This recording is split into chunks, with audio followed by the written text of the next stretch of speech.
whenever. Okay. So we are making my famous meatballs today. I got a text last night saying that they were somebody's favorite, so I thought I would make them tonight. And I have the ingredients for everything right here, and I'm not fancy or dressed up, and my brother-in-law is being kind enough to tape this for me, so we're gonna go with it. But I'm gonna make this start to finish. We have a pot of olive oil here, and you can zoom in, and then this is just a fair amount of olive oil, like a third of a cup, which is a lot.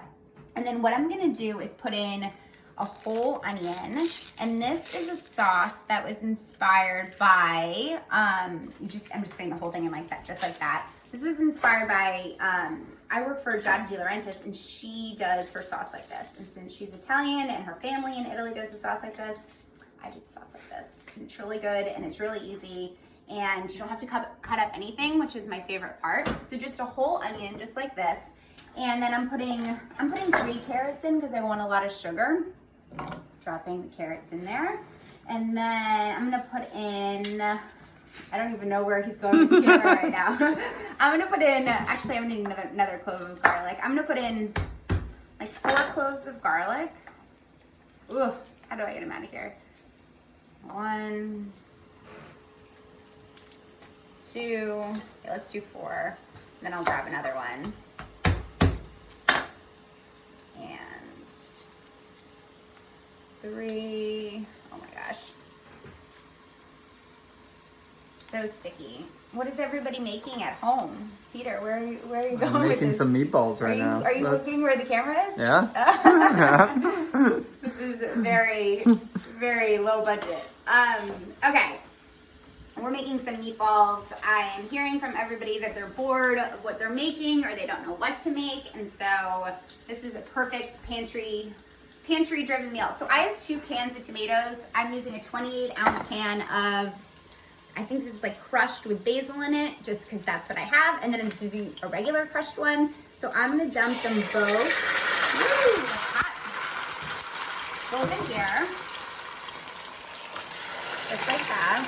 And then what I'm gonna do is I'm gonna take both and just rinse them out with a little bit of water. So you get all of the tomato. And just like that. And then this is just gonna hang out and come together. And that's my sauce, which is really, really easy, right?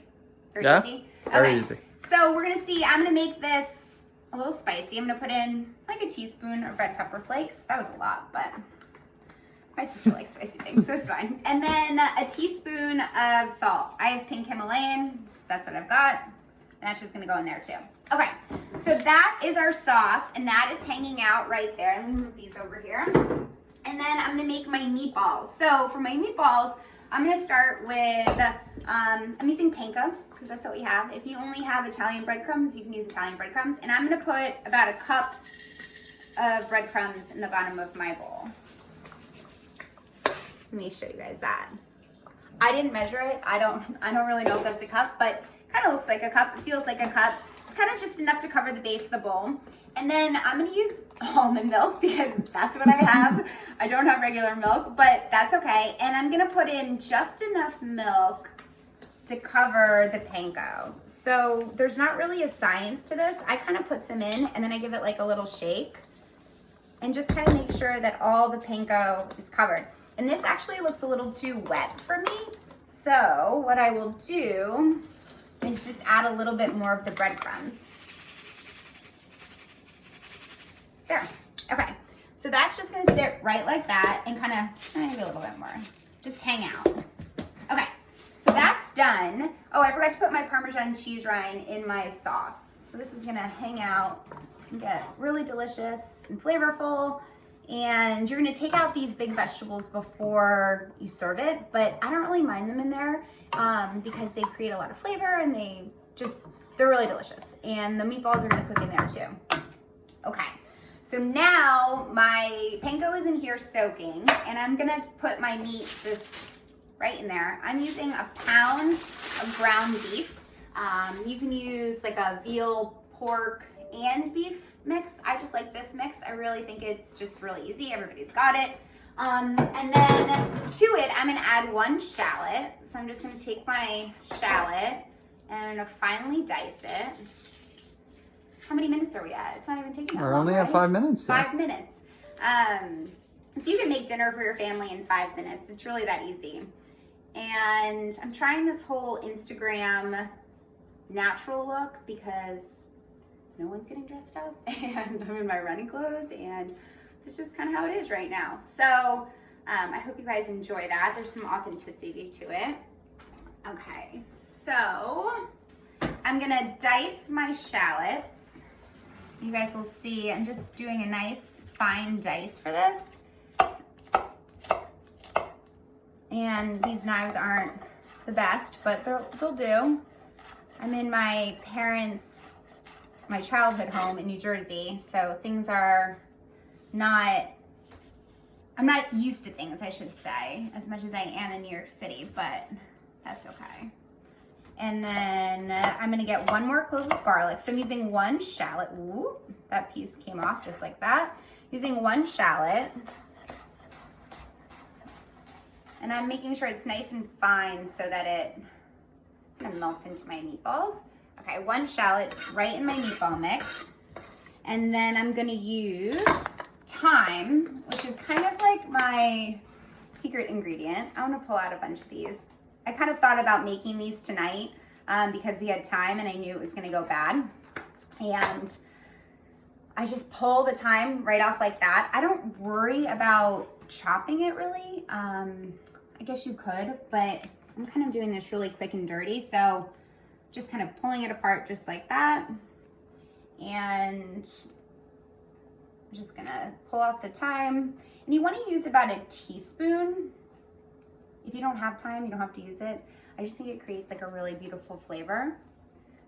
Ooh, that shallot was pungent. I'm like feeling it in my eyes. Oh. Okay, so this is probably more than a teaspoon. It's probably more like a tablespoon, but I think that it's gonna add a really nice like fresh flavor. And since this had a little bit more of the woodsy stems in it, I'm just gonna give it a nice kind of chop. Okay. Then I have to grab a clove of garlic out of the fridge. Okay, thyme is in there. While I have this mustard, I usually like Dijon. We don't have any Dijon, so we're gonna use yellow mustard. But you're gonna use about a tablespoon, which is also kind of a unique ingredient, but that's my mustard.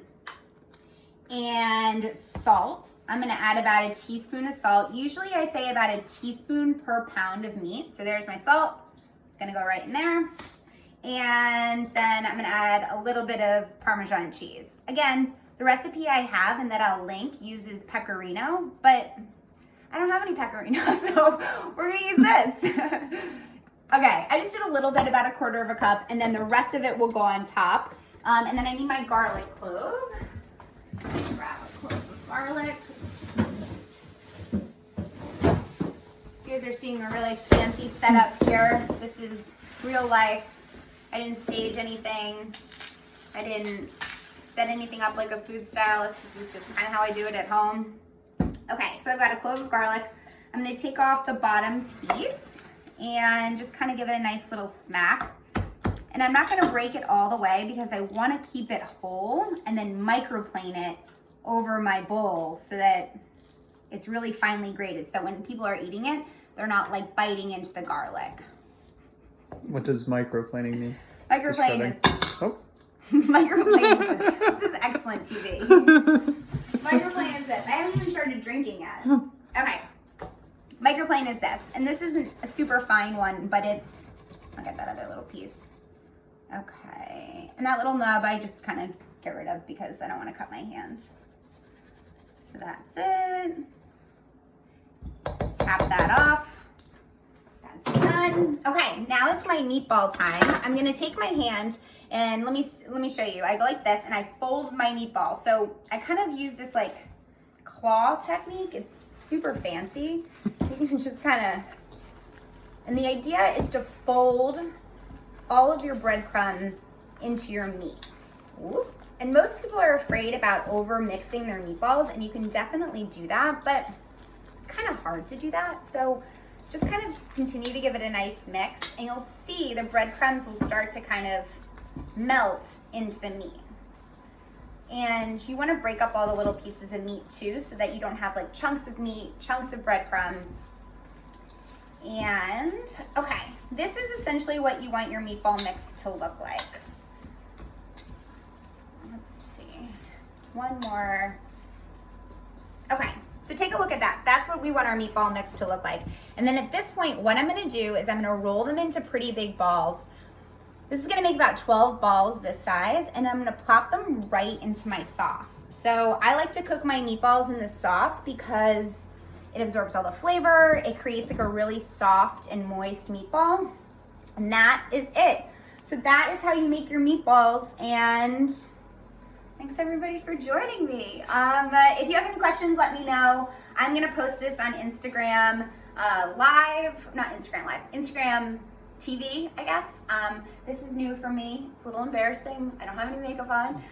But I feel like this is what people are really like wanting and liking, and I'll also post the recipe so that you can use it. I'll put it up on the stories, and then if you make these at home, let me know. Thanks for joining, everybody. Cool.